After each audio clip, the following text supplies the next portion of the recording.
Mahigpit na minomonitor ng Dagupan City RRMO ang mga low-lying areas sa lungsod ngayong tag-ulan. May ulat si Claire Lacanilaw. Mahigpit na minomonitor ng Dagupan City Disaster Risk Reduction and Management Office ang mga low-lying areas sa lungsod ngayong tag-ulan.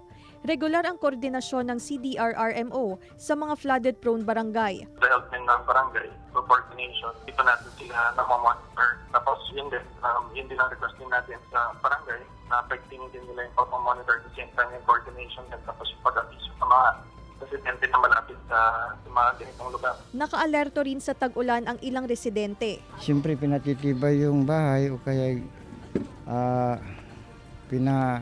pinatataas ganun pagka para hindi sila abutin ng baha. Ganun lang po.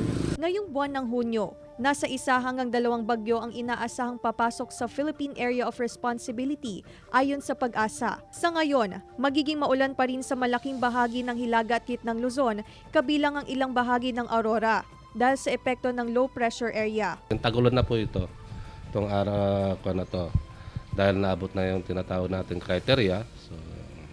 So asahan natin kada hapon, gabi, nakakaroon tayo ng localized thunderstorm at dyan po yung lalo yung mga frequent na tinatawag natin na thunderstorm or lightning. So nakakaroon tayo ng mga hazard o risk na oras na yan. Kasama si Henry Duminsil, Claire Lacanilaw, Balitang Amyanan.